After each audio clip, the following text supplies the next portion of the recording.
Terima kasih Anda masih bersama saya Karina Indonesia di Dialog Khusus Bandung TV. Tadi sudah banyak bercerita mengenai kegiatan yang luar biasa positifnya dari anak muda yang sangat concern terhadap kesehatan lingkungan, terutama ini di Pilkada serentak 2024 dan di Jawa Barat. Dan boleh barangkali ya saya sebutkan lagi bahwa temanya ini adalah peranan anak muda dalam mendorong isu lingkungan pada Pilkada Jawa Barat 2024. Kalau tadi dari Mbak Elak F. Mutia, Project Lead kampanye Pilah Pilih sudah sedikit menjelaskan apa sih yang melatar belakangi adanya gerakan ini. Nah, kita juga penasaran ya dari Mbak Caca ini bagaimana nih backgroundnya, tiba-tiba atau keseresaannya sama dengan Mbak Elok. Ini kayaknya kita harus bergerak nih mengenai isu lingkungan ini. Gimana Mbak Caca? Iya. Jadi sebetulnya awalnya kemarin ya ngobrolin keresahan soal isu lingkungan yang memang jarang jadi spotlight kalau kata anak-anak sekarang, jarang dibahas. Padahal itu adalah salah satu hal yang dampaknya itu secara tidak langsung mulai kita rasakan. Betul. Dari situ Kak Mutia ngobrol ya, waktu itu ngobrol kayak ayo dong kita bikin sesuatu gitu untuk pilkada kali ini. Akhirnya kita bergabung sama teman-teman di gerakan Pilah Pilih untuk ngobrolin soal isu lingkungan khususnya yang ada di Jawa Barat. Karena Jawa Barat sendiri sebetulnya salah satu provinsi yang sangat rentan sama bencana hidrometeorologi atau yang kaitannya dengan banjir, kekeringan, cuaca ekstrim, angin topan, longsor. Nah, itu kan jadi salah satu hal yang mendorong ya kayaknya kita memang harus bergerak gitu untuk ikut serta dalam proses demokrasi ini. Salah satunya ya ini ya ikut menyusun apa aja sih sebetulnya permasalahan yang ada di Jawa Barat dan kita tuh inginnya seperti apa. Sampai akhirnya memang di gerakan ini beberapa komunitas lain juga ikut bergabung. Ada Climate Ranger Cirebon, ada teman-teman koalisi rakyat atau Karbon dari Cirebon juga. Terus ada Savior Ranger dari ITB, teman-teman ITB yang akhirnya bergabung dalam gerakan ini khususnya untuk menulis rekomendasi kebijakan yang didorong untuk si 4 paslon ini. Bukan hanya tadi keresahan-keresahan saja yang dirasakan, tapi ini risetnya tidak main-main tentu saja ya. Ini di Jawa Barat yang begitu luasnya, bukan hanya luas secara daerahnya saja, tetapi juga masyarakatnya juga lebih banyak, paling banyak. Dan tadi juga disebutkan oleh Mbak Caca bahwa di Jawa Barat memang rentan akan bencana. Ini saya juga memiliki informasinya. Sepanjang Januari hingga Oktober 2024 telah terjadi sebanyak 1.389 bencana alam di Jawa Barat. Dari data tersebut, ini sebanyak 610 merupakan cuaca ekstrim, 400 tanah longsor, 187 banjir, 154 kebakaran hutan dan lahan, 18 kekeringan, dan gempa bumi sebanyak 16 kali. Dan betul kata Mbak Caca tadi juga ya, mayoritas bencana tersebut berhubungan dengan kondisi perubahan iklim. Kita tidak bisa diam saja untuk kemudian bisa menyumbangkan bagaimana cara atau langkah preventif yang bisa dilakukan oleh pemimpin yang terpilih nanti untuk kemudian bisa menjaga lingkungan kita agar tetap sehat dan juga nyaman yang kita tinggali dan bisa menjadi tempat yang luar biasa untuk pemuda-pemuda nanti ya.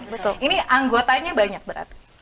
Kita tuh sebenarnya anggotanya voluntary aja. Jadi siapa yang concern untuk terlibat, kita akan berjalan berbarengan gitu. Seperti kemarin kita baru aja bikin hari Sabtu ya. Kita bikin nobar gubernur sekaligus ada teman-teman juga fokus ke uji publik untuk wali kota, calon wali kota dan calon wakil wali kota. Kita namakan Festival Pilkada Bandung. Nah, itu banyak sekali teman-temannya. Ada Demokrasi Kita, ada Bandung, Bangun Bandung, Muda Empati, dan serangkaian kolaborasi teman-teman lainnya. Ternyata antusiasnya luar biasa. Benar, dan kita menyadari bahwa sebenarnya anak-anak muda ini ingin didengar loh, ingin punya platform untuk bisa langsung menyampaikan aspirasi-aspirasinya kepada para pemimpin di daerah nih, calon pemimpinnya gitu. Dan makanya ini sebenarnya menyenangkan karena saya pikir awalnya sebagian pemuda itu apatis terhadap politik dengan kondisi politik yang ada di Indonesia saat ini. Karena tidak sedikit juga yang mengatakan bahwa ternyata banyak pemuda yang untuk memutuskan kayaknya nggak milih deh gitu ya. Tapi ternyata kalau pas turun lapangan banyak yang juga concern terhadap hal ini. Betul. Sebenarnya mereka tuh kepo gitu ya, tapi mereka kadang khawatir atau sebenarnya nggak ada wadah, masih bimbang gitu, dan nggak ada wadah juga. Makanya mereka tuh mencari tempat-tempat seperti ini biar mereka tuh bisa mengutarakan gitu ya aspirasinya, mengutarakan keresahannya, agar mendapatkan jawaban langsung. Karena selama ini mereka merasa mereka hanya jadi penonton saja gitu. Mereka tidak bisa terlibat secara aktif gitu ya. Gimana sih menanyakan keresahan mereka terkait lingkungan, bahkan terkait pekerjaan gitu ya, kesejahteraan mereka dan nasib masa depan mereka. Oke. Dan itu yang kemudian melatar belakangi tadinya ada gerakan ini ya. Dan tentu saja kita penasaran ya, apa sih yang sudah teman-teman lakukan, kegiatan apa yang kemudian akhirnya di sini sudah ada oleh-oleh yang sudah disusun sedemikian rupa, bukan tanpa alasan, bukan tanpa riset yang hanya sedikit-sedikit, tapi risetnya luar biasa juga pasti ya. Betul. Dan ini nanti akan menjadi oleh-oleh untuk siapa tahu pemimpin di masa depan ini juga dari pemuda-pemuda di sini juga ya. Jadi apa yang kegiatan yang sudah dilakukan Mbak Elok atau Mbak Caca? Iya, kalau di Jawa Barat sendiri, nanti mungkin bisa diteruskan oleh Caca, tapi di Jawa Barat sendiri kita udah melakukan di FGD di berbagai tempat. Jadi kita mengawali ini dengan fokus grup discussion dengan anak-anak muda memetakan masalah. Kita ada di Cirebon, Indramayu, kemudian juga sebagai masyarakat Jawa Barat yang di pesisir, terus kemudian ada di Depok dan Bogor sebagai daerah masyarakat yang selain di daerah pegunungan juga dekat dengan Jakarta, karena kebanyakan masyarakat Depok dan Bogor tidak mengikuti pilkada Jawa Barat, malah mengikuti pilkada Jakarta kan, karena lebih dekat. Betul, dan sebenarnya mereka lebih terdampak, tapi kita pengen ngasih tahu bahwa kalian ini sebenarnya warga Jawa Barat loh, yang akan dipilih itu kalian harusnya lebih kepo lagi terhadap pemimpin yang Jawa Barat. Makanya kita juga bikin di Depok dan Bogor, kita juga bikin hal yang sama di Bekasi juga gitu. Jadi di berbagai tempat kita coba untuk temukan sebenarnya apa sih keresahan yang sama. Nah, kemudian dengan kemarin di Bandung gimana sih yang waktu FGD? Setelah tadi kan lihat nih hasil dari beberapa pemetaan FGD di beberapa tempat. Akhirnya kita coba memformulasikan, mencari sebetulnya apa aja sih inti permasalahan yang besar terkait lingkungan hidup yang ada di Jawa Barat. Nah, akhirnya muncullah 6 isu besar yang kita anggap ini tuh sebagai sebagai 6 isu utama yang menyumbang atau berkontribusi terhadap kerusakan lingkungan. Yang paling krusial ya. Ya, ada di sektor energi, itu dibagi ke ketenaga listrikan dan juga ke transportasi, serta ada di isu persampahan, lalu ada di isu tata guna lahan, dan juga ada di isu korupsi iklim. Kalau kami menyebutnya itu korupsi iklim, karena korupsi yang dilakukan ini tuh sangat berdampak terhadap peraturan atau kebijakan yang dia tuh sangat berdampak langsung terhadap kerusakan lingkungan. Jadi kami sebutnya itu korupsi iklim. Setelah itu kami coba menggodok permasalahan-permasalahan tersebut, karena sebetulnya ini dibuat cukup singkat ya Teh ya, karena kita sadar bahwa sepertinya yang mau kita sasar ini nih, paslon ini tuh kayaknya akan pusing kalau baca riset yang sangat amat panjang. Jadi kita coba untuk merangkum pointer-pointer penting yang memang ini tuh krusial yang harus jadi perhatian mereka. Akhirnya tadi tersusunlah 6 permasalahan utama yang besar. Dan juga ada 10 tuntutan dari teman-teman yang dari 6 tadi, ada 10 tuntutan yang diajukan untuk perbaikan kondisi lingkungan hidup dan juga iklim khususnya agar mereka lebih ambisius. Tadi dari 6 dan juga 10 tuntutan yang kemudian ini dirasa kayaknya pemimpin ini perlu ini memperhatikan ini. Kita breakdown satu-satu boleh barangkali ya berdua ini. Yang pertama dari yang ke-6 tadi itu, yang pertama adalah mengenai sektor energi. Khususnya menurut Mbak Caca dan teman-teman dari Mbak Elok itu seperti apa? Kalau di sektor energi sendiri sampai saat ini di Jawa Barat mayoritas kita masih sangat bergantung dengan energi fosil. Bahkan bauran energi di Jawa Barat pun masih rendah, masih baru mencapai 2% dari yang harusnya bisa mencapai 20%. Dan juga bisa dilihat di dokumen rencana umum energi daerah, sampai tahun 2050 kita tuh masih sangat bergantung dengan energi fosil gitu. Jadi masih belum ada target yang ambisius gitu untuk dimasukkan bauran energi terbarukan di situ. Makanya salah satu tuntutannya adalah, boleh saya sekalian ya? Salah satu tuntutannya adalah ini membuat regulasi kebijakan yang mendorong program serta upaya dekarbonisasi di Jawa Barat. Tadi untuk mengurangi ketergantungan kita terhadap energi fosil Dan juga ada yang lainnya adalah karena tadi ya, ini tuh kaitannya dengan kita harus mengurangi atau menekan angka kenaikan suhu yang ada di internasional sebanyak 1,5, salah satunya kan lewat dari yang ada di daerah ya. Salah satunya yaitu membuat program dekarbonisasi yang lebih ambisius di sektor, baik di sektor ketenaga listrikan, industri maupun transportasi, persampahan, dan juga tata guna lahan. Selain itu, di yang nomor ketiga itu adalah mendukung desentralisasi energi dengan pengembangan energi terbarukan berbasis komunitas. Ini tuh teman-teman mendorong inisiatif ini tuh untuk bisa masuk ke dalam rencana umum energi daerah yang dia tuh bisa disokong dengan kekuatan regulasi dan juga anggarannya.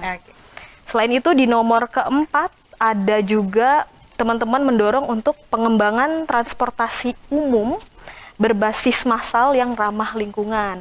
Sebetulnya program-program elektrifikasi transportasi umum ini juga sedang digaungkan. Namun untuk transportasi yang massalnya atau transportasi umumnya ini kan masih belum terlihat ya, khususnya di Jawa Barat. Lalu ada mendorong untuk peningkatan dan perbaikan tata kelola persampahan, baik dari sektor anggarannya, dari sektor infrastrukturnya, dan juga dari sektor standar lingkungannya. Karena dan juga di sini teman-teman juga mendorong untuk dia tidak mendukung pengelolaan sampah berbasis pembakaran seperti pembangkit listrik tenaga sampah ataupun RDF.